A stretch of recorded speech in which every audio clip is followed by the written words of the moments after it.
Assalamualaikum warahmatullahi wabarakatuh. Waalaikumsalam warahmatullahi wabarakatuh. Baiklah, sebelumnya saya ucapkan terima kasih karena sudah bersedia hadir untuk sesi penelitian ini. Sebelumnya saya ingin memberikan informasi.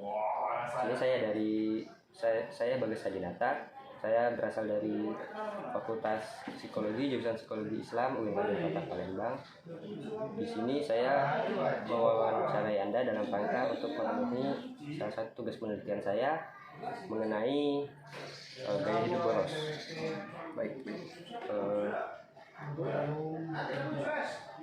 Sebelumnya saya ingin meminta izin untuk melakukan dokumentasi berupa perekaman video. Apakah Anda bersedia?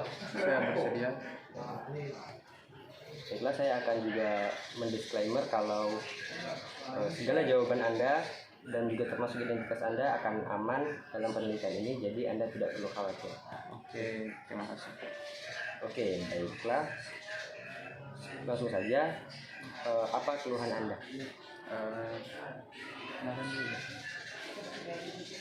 Baik, sebelumnya perkenalkan, saya Pramas Derajat Diyono. Saya sekarang identitas saya adalah sebagai mahasiswa. Terus umur saya 19 tahun. Untuk keluhan tersendiri yang saya alami sejauh ini, saya tidak bisa bukan tidak bisa memanage keuangan, tapi kebablasan deh. Kebablasan dalam ini ya, keuangan. Iya, kan kalau lagi kita tuh jarang keluar ya, aku tuh jarang keluar. Tapi kalau tiap keluar itu tuh tidak keinget lagi ada duit berapa dan segala macam itu. Nah, letak borosnya itu di situ. Oke, jadi masalah utamanya itu adalah boros ya? Iya, boros. Oke, baiklah, sebelum saya ingin bertanya, apa yang mendorong Hemas untuk menghabiskan uang secara berlebihan atau boros? Nah, itu tadi kan kayak dalam kepikiran kita tuh kalau misal kita tuh tidak pernah keluar dalam 1 minggu tuh. Jadi dalam 1 minggu tuh tiba-tiba kita tuh ada waktu untuk keluar hari Minggu. Nah, pas hari Minggu itulah kita tuh ngerasa kita nih duit kan masih ada tuh ya. Sudahlah, tidak apa-apa, langsung gas tuh ya. Menjadi. Padahal hari Senin tuh masih ada, hari esok kan tidak dipikir lagi. Oke. Selanjutnya, apakah Hemas itu merasa setelah melakukan pembeliannya berlebihan itu merasa bersalah? Nah, ya pasti ya, kadang itu kepikiran, apalagi kalau melebihi kapasitas yang seharusnya gitu. Kalau kita tuh beli topi ya, kita beli topi, pas kita ngelihat di tokonya tuh harganya tuh masih kayak murah gitu. Nah, jadi kita tuh kepikiran ada apa masih ada sisa gitu. Tapi pas keesokan harinya tuh harga topi segini mahal nggak sih, langsung nyesel gitu. Apa harus habis ke duit kemarin gitu. Sadarnya itu baru besoknya ya? Sadarnya itu baru besoknya, bahkan setelah barang itu dibeli baru sadar lah apa dia fungsi dari ini. Apakah Hemas ngerasa kalau melakukan pembelian berlebihan itu ada rasa puas? Satu sisi merasa puas ya, karena kita tuh ngasih reward ke kita ya. Misal kita tuh lagi sibuk-sibuk, bahkan untuk hal kecil saat kita tuh beli es krim 10 kok itu tuh termasuk reward kan. Nah, kadang itu tuh yang bikin puas. Itu tuh lah capek-capek melakukan kegiatan gawe atau kuliah, banyak tugas segala macam. Pas kita dapat kesempatan untuk ngabis ke duit dan hasil ke diri sendiri itu langsung puas lagi. Oh, jadi salah satu ya yang mendorong itu ya reward gitu ya? Ya. Oke. Gimana sih pola pikir Hemas kalau ngeluarin uang? Sebenarnya tuh pernah ngerasa takut kekurangan nggak sama keuangan? Takut kekurangan pasti, kalau takut kekurangan pasti ya, karena kita tuh apalagi sebagai mahasiswa ya, kita tuh belum gawe gitu. Tapi satu sisi kita tuh ngerasa bahwa kita tuh kayak tiba-tiba berani boros gitu. Oh iya. Ya, karena ada kan kalau aku tipikal uang punya duit segini tuh sudah ngelihat masih banyak sisanya tuh langsung, atau ada tabungan dan segala macam, langsung nggak bisa nahan lagi diri untuk belanja atau segala macam. Nah, tadi kan Hemas bilang habis spend uang berlebihan itu tuh ada rasa menyesal ya. Nah, gimana cara Hemas ngadepi rasa menyesal itu setelah itu? Biasanya tuh saya tuh balas dendamnya tuh pas kan kita tuh sudah beli barang itu kan, so kita tuh sudah beli barang harganya sekian, nah itu kan masih nyesal. Nah selama 1 minggu itu tuh kita tuh harus balik ke duit yang kita berikan untuk topi itu. Itu cara aku nyikapin biar rasa penyesalan itu udah itu muncul, karena berarti kita lah berani beli barang terus berani pula kita harus ngumpul duit segitu gitu. Oke.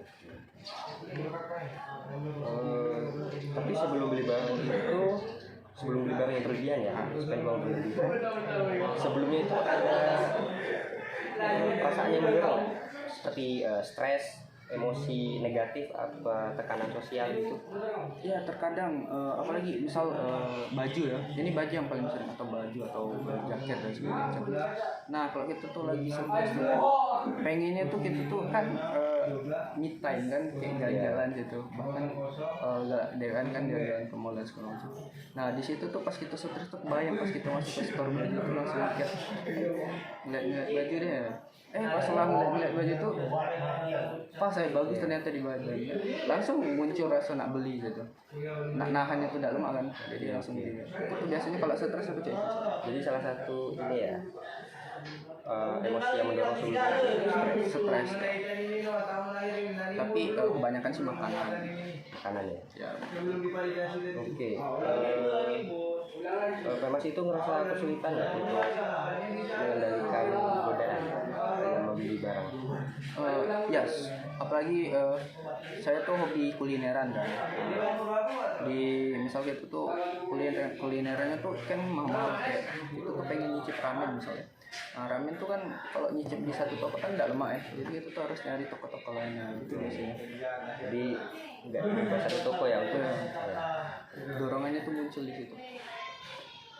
Kalau gaya hidup boros PMS itu mempengaruhi tujuan keuangan nggak dalam jangka panjang? Sebenarnya satu sisi iya, tapi ya tadi ya karena siap ribut tadi kan, kita tuh beli barang itu ada kebahagiaan tersendiri gitu. Lagi bahagia ya apa itu, dan bukan dikasih dukungan ya kayak gitu. Misal dari keluarga juga tuh ada uang kan misal, nah ada dilebihin untuk belanja gitu. Jadi baru-baru ini kan dihidupkan kan duit untuk belanja, ya belanja gitu. Ya masih ada kelebihannya lah. Iya. Apakah gaya hidup boros PMS itu punya dampak negatif ke emosi secara keseluruhan ya? Dampak negatif tuh dari segi emosi tuh misal kita tuh kan sebagai anak kos ya, ini sebagai anak kos kita tuh akhir bulan, walaupun saya tuh bukan tipikal yang dikasih duit bulanan tuh, tapi pas akhir bulan tuh kerasa dia tuh pas kita melihat kejadian-kejadian pas awal-awal. Bener. Aku sih ini nih apa aku kemarin beli apa aku harusnya itu penyesalan dari segi emosi ya, kayak malam-malam tuh langsung OPT gitu. Kalau kita itu ya yang lalu-lalu. Oke. Ya gimana cara PMS ngadepi rasa itu tadi yang dia rasa itu tuh bakalan hilang tersendiri, hilang dewean kan, hilang sendiri gitu. Apalagi pas akhir bulan kan lagi masa-masanya OPT di bulan yang dikirim atau dikirim dan segala macam. Nah biasanya kalau cair itu jalani deh gitu, nikmati deh sampai awal bulan. Lagi kan kalau awal bulan kan ada dapat transferan lagi dan segala macam, itu langsung hilang stresnya. Jadi nggak ada cara khusus buat ngadepi ya, soalnya ya hilang sendiri nanti. Karena sudah pilihan kita tersendiri apa dari awal boros kita dari boros tadi itu konsekuensinya. Gimana sih perasaan PMS saat membeli barang saat membeli barangnya ya perasaannya? Sama yang ke jawaban yang tadi kayak ke diri sendiri bahagia deh. Senang ya? Happy ya. Belum ada penyesalan ya? Walaupun ada penyesalan, tapi pas kita beli barang itu rasanya itu happy ya. Ada nggak sih perasaan tertentu ya selain senang setelah beli barang itu? Kepuasan ya, puas rasa ini. Berarti misalnya itu tuh pengen beli barang, terus barang itu memang yang pengen kita inginin aja tuh. setelah sekian lama. Setelah sekian lama baru ada kesempatan untuk menikah, langsung puas itu terbayar situ. Oh finally, jadi akhirnya bisa kembali barang ini. Mas tuh pasti ada perasaan cemas ya kalau setelah beli barang sendiri? Rasa cemas itu tuh sebenarnya bukan rasa cemas, ya rasa takut deh. Kayak kita tuh beli sepatu, kan sepatu baru banget, beli lagi sepatu, rasa takut kan, aduh lagi pakai gitu. Tapi kalau kita nggak beli sekarang tuh, ya kapan lagi kan gitu. Nah ada waktu untuk beli. Nah bayangin tuh di otak tuh langsung kepikiran situ. Oke.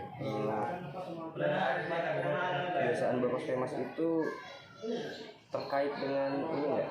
Cara Femas untuk mengatasi emosi tertentu? Misal kita tuh lagi stres ya, atau banyak kita stres tuh cara nyikapinnya sama kalau nggak video atau nggak mau makan atau keluarkan agak nggak lemak kan apa di ruangan terus ya. Biasanya kalau nyikapi itu tuh dari stres, semakin stres semakin ada niatan buat kayaknya harus keluar deh. Nah keluarnya itu tuh gak ada menentu, mampir sini mampir situ. Untuk kan ya bolos ya, tapi untuk menentukan batasan antara kebutuhan dan keinginan itu gimana?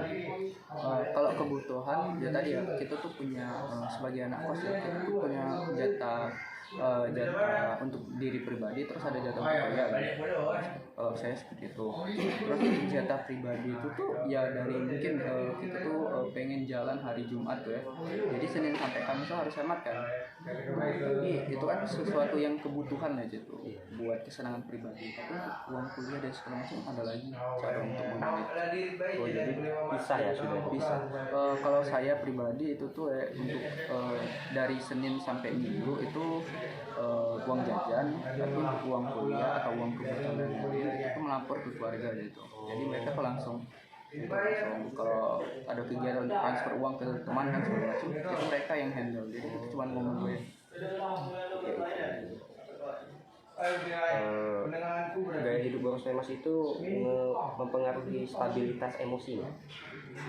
Stabilitas emosi, dan kalau stabilitas emosi ya sebenarnya kalau awal-awal itu emang enak gitu, ada rasa senang segala macam. Tapi pas kita lagi stres terus terlalu boros lah ibaratnya tuh, langsung muncul ada rasa stabil emosi itu kurang. Ada yang rasa marah, ada yang rasa sedih, Saya mau nanya nih, untuk Mas itu pernah menghadapi tekanan sosial nggak, atau perbandingan dengan orang lain dengan gaya hidup? Sejauh ini belum. Lihat teman-teman saya kan semuanya agak boros-boros juga kan. Tapi ada satu sisi, misal kita tuh punya teman dekat tapi tekanan sosial atau perbandingan sosial itu agak beda gitu. Misal saya tuh boros, ada teman saya tuh yang hemat, jadi kita tuh rasanya kita hemat juga. Itu perbandingan sosial atau tekanan sosial itu. Tapi pas kita ajak dia keluar, misal kita ajak yang kawan kita yang nggak boros ini tadi keluar kan, misal kita ke mall, nah rasa tekanan sosial tuh kerasanya gitu. Aduh ada dia nih, kalau kita nak beli barang ini tidak lemah agak apa kata kawan kita. Itu biasanya. Jadi ya sangat berpengaruh juga lah ya. Sangat berpengaruh untuk tekanan sosial, perbandingan sosial itu sangat berpengaruh. Tadi kan Mas bilang kalau setelah beli barang itu ada perasaan senang ya, apalagi pas lagi stres. Itu tuh jadi ketergantungan nggak sih, atau cuma sekedar ya sekali aja? Sejauh ini jadi ketergantungan. Dalam diri saya juga sebenarnya ada penyesalan, tapi ya tadi karena kita tuh sudah terbiasa kalau stres tuh kesini ke belanja. Jadi kalau kita nggak ngelupain itu stres olahraga itu agak susah gitu, karena udah dibiasakan bahwa kita tuh stres beli barang, beli makan atau apa itu biasanya. Jadi ya cukup ketergantungan.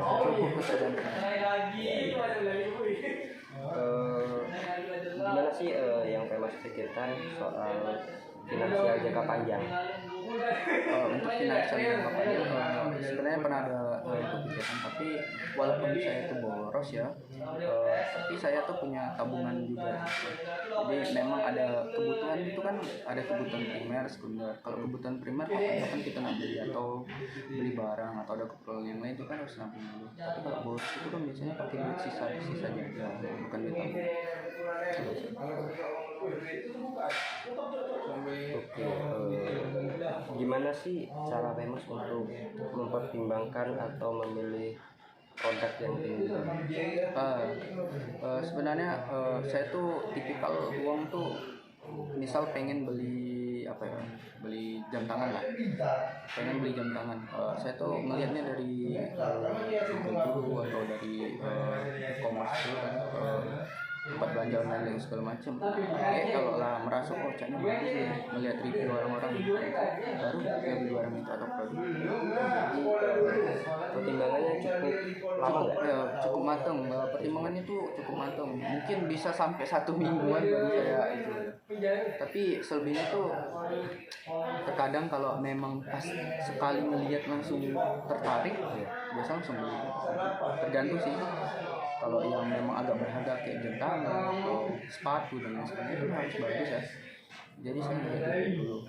Jadi kalau pengen spend uang untuk barang yang cukup mahal, itu pasti riset dulu Pasti itu. Biar apa? Untuk mengurangi rasa menyesal kah? Iya, untuk mengurangi rasa penyesalan kan. Takutnya pas kita beli barang itu ternyata mudah koyak atau mudah rusak. Tapi gimana perasaannya Mas kalau misalkan nih beli barang yang sudah cukup mahal tapi ternyata nggak sesuai ekspektasi pas datang? Nah itu biasanya contoh kecil ya, saya tuh pernah beli sepatu kan. Jadi biasanya ukuran sepatu saya tuh 142, tapi ternyata yang sepatu ini ukurannya berbeda dari sebelumnya kan. Dia tuh ukuran 42 tapi apa namanya tuh ukuran 42 tapi standar itu bukan standar Indonesia gitu. Jadi kan beda kan, beda berapa inci ya. Jadi pas beli itu tuh langsung misal kayak, jadi langsung dikasihkan ke uang aja tuh.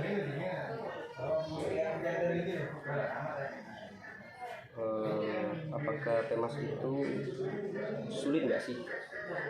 Tingkat kesulitannya itu gimana dalam menahan diri untuk membeli barang-barang tertentu? Kalau dipresentasikan apa? Iya. Kalau dipresentasikan sekitar 85% per 100 lah, 85% sulit. 25% tuh penyesalan. 15% deh berarti kalau awalnya. 15% penyesalan. Jadi ini juga ya, nafsunya tuh. Iya, nafsunya tuh lumayan.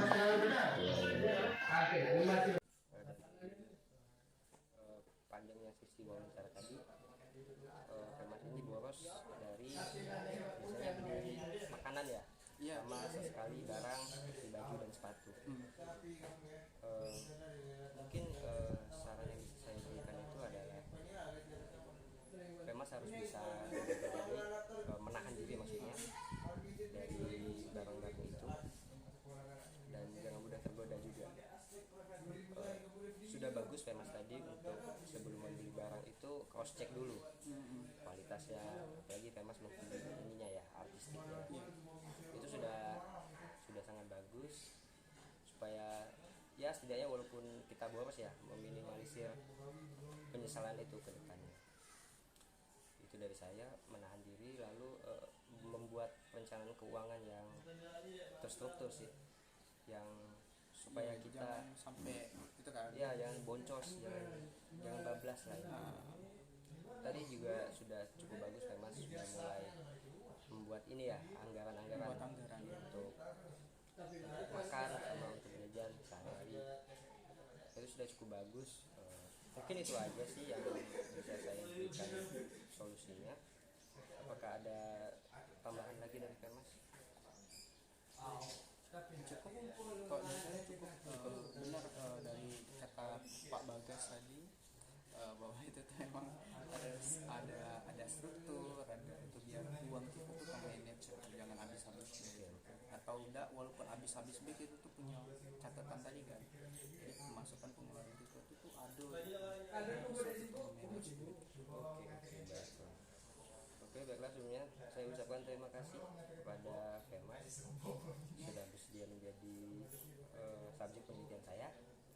sangat berterima kasih kepada Pak Bagas